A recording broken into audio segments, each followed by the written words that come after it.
It's time to square off with Zero Prime and save humanity. No turning back from this point on.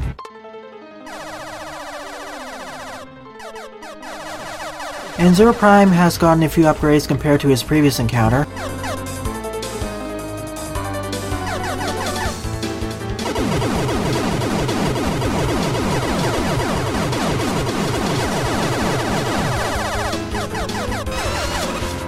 He still has a sweeping laser. He essentially has the quick boost, which makes it much harder to hit him.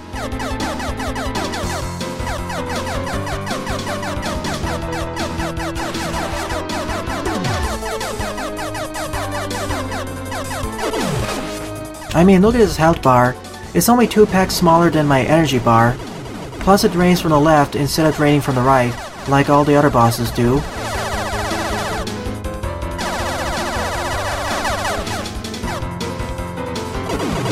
He can summon these lasers from the heavens, which will explode after a while. Plus he can put up a deflector shield.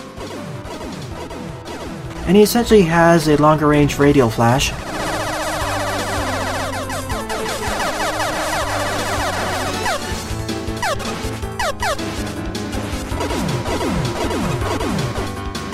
You know, this kind of feels like a mirror match, as I have many of these abilities that Zero Prime has access to. I don't have this laser ability, but I have the quick boost like he does. I have a weaker version of his radial flash. That tall hop he does over there, I can do a similar thing using the toad hop. He also essentially has a version of the solar flare. That attack is like spamming several weapons like the garbage dispenser.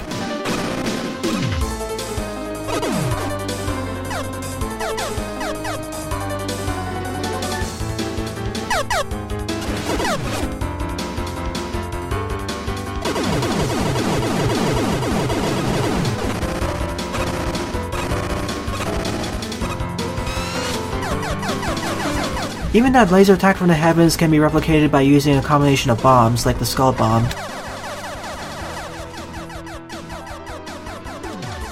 Even that sweeping laser attack I can do by using the Aqua Laser. At least he doesn't have any homing weapons.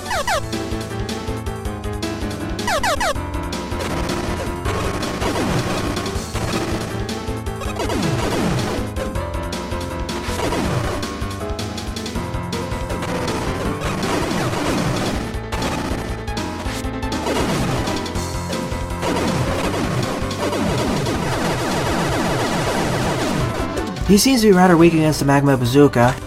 Or the Magma Blast, I mean.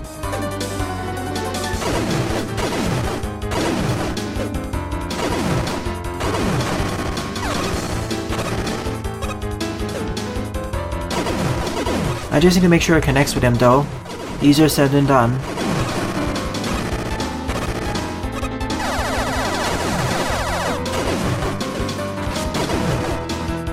Let me summon in my friends, as this is the final battle.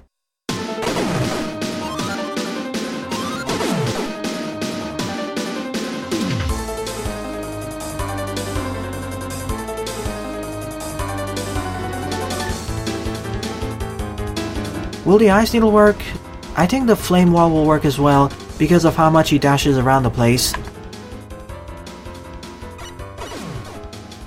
Let's try the Solar Flare first. Not good enough. Its efficiency is not that good.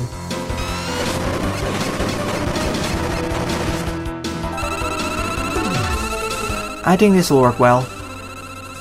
We're almost halfway there anyway.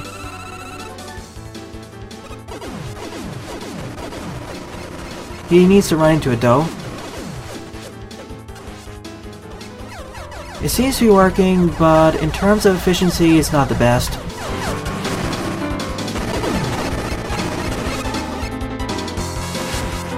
I also used Ice Needles more if Zero Prime was more stationary. There goes my allies.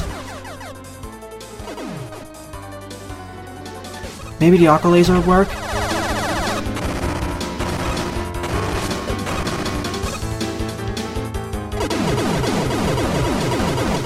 He's immune against it, of course.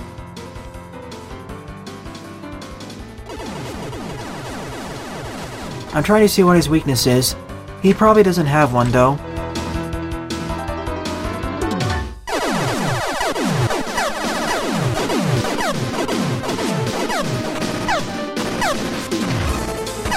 Maybe this'll work if he runs into them. Of course, now he decides to stay more stationary.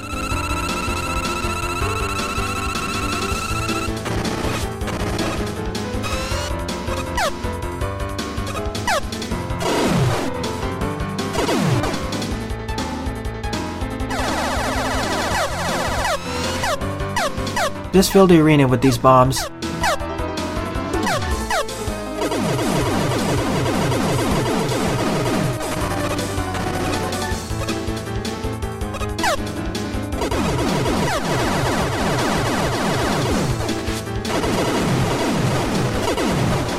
A decent amount of damage per hit, and I can easily get some DPS over time.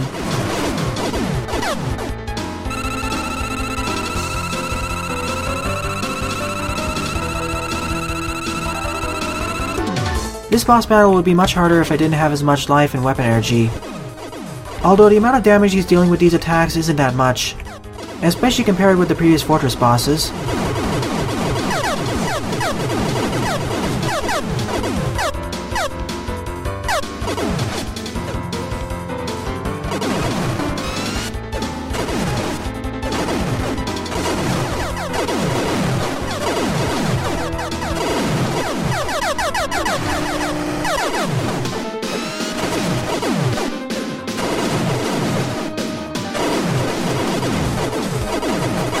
And it's over. Zero Prime has been defeated. Thanks to a combination of the Magma Blast and all these bombs. I should have used the Magma Blast more throughout the game. It was essentially a better version of the missiles.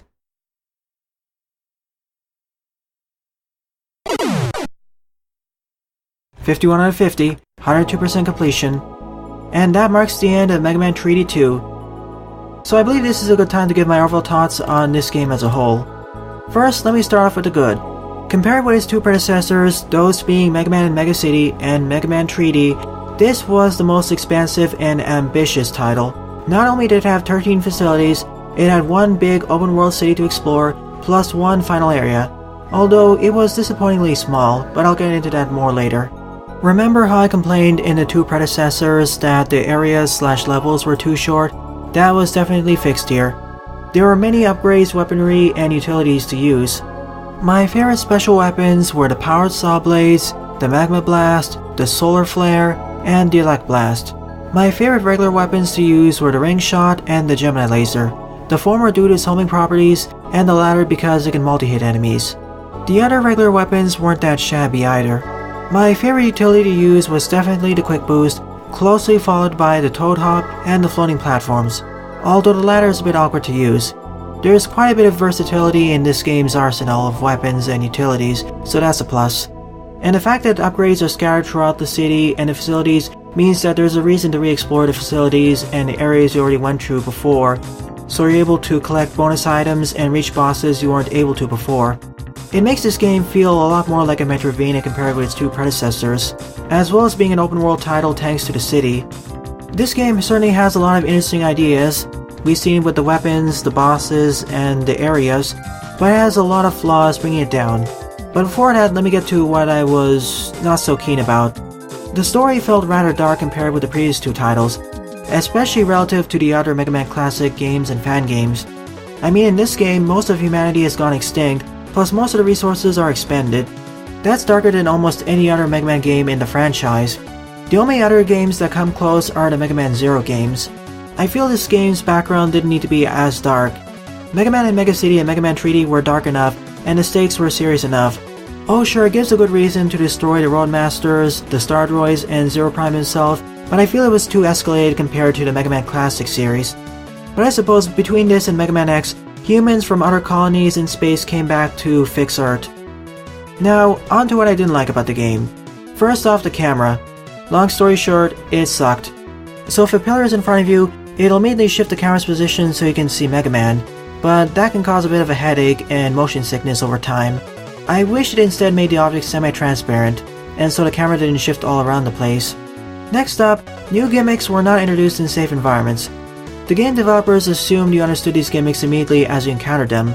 We saw them with the jet bombs, count bombs, and other gimmicks. Some of them, like the rotating pillars and fans, were better introduced than others, but still, this game should have done a better job. Plus, many facilities don't have a distinguishing or unique gimmick. The ones that did were the most memorable. For instance, the crystal blocks in the beacon, the force beams in the CPU, and the fans in the air processing unit. For instance, the jet bombs were shared between several facilities, and the count bombs were used in at least 4 or 5 facilities. I know each and every facility had its own unique aesthetics and musical tracks, but it should have been done better. Speaking of the musical tracks, even though the MIDI tracks in general are better compared to the predecessors, the choices still could have been much better. On another note, I feel Zero Prime Starship could have been at least twice to 3 times as long. The stage portions between each of the fortress bosses were too short. The same issue applied with Megaman 3D, I'd say. Megaman and Megacity didn't have this problem, as the stage portions between each of the fortress bosses was long enough. And the spaceship should have incorporated more of the gimmicks we encountered throughout the game, during the other facilities. And I wish there was more active NPCs who I can interact with in the world, because most of the NPCs in the world were essentially Eddie. Also, I feel the way your life was restored after respawning after death was a regression compared to Megaman and Megacity. In that game, after respawning, the amount of life you started with is half of your max total, but in this game, it's always 28. So it takes a while to restore your life energy by farming enemies, especially if you got a lot of upgrades. Unless you use a life tank, of course. Unfortunately, not all game-breaking bugs were ironed out. There's still the issue where if you exit out of Flame Man's boss arena, it'll crash the game. Not to mention some strange clipping behaviors involving platforms, especially when there's a hazard beneath it.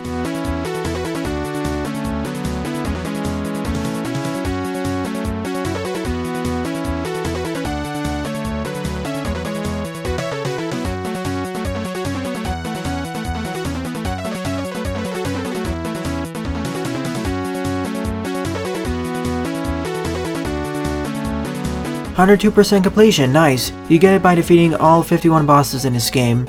The upgrades and tanks don't count in this percentage, thankfully." Overall, I feel that this was an ambitious title with interesting ideas, but the execution has a lot of flaws that bring it down. Out of the 3 games in this series, I still like this the most, but it really needed several more rounds of polish, especially in terms of design. Still, I'd like to see other Mega Man fan game developers take another stab at making a 3D version of a Mega Man Classic fan game. The only other 3D Mega Man Classic fan game out there is Mega Man 8-Bit Deathmatch, but that has a completely different focus and genre. So overall, I say that this game was okay at best, maybe almost decent at best if you want to stretch it a bit. Well then, I hope you enjoyed my Let's Play of Mega Man 3D 2 The Siege of Megacity, viewers. If you enjoyed this Let's Play, please rate, comment, favorite, and or subscribe, as they all really help out the channel. Don't forget to follow me on Twitter as well, as I regularly post updates there. Thanks for watching, and I hope to see you all in a future Let's Play.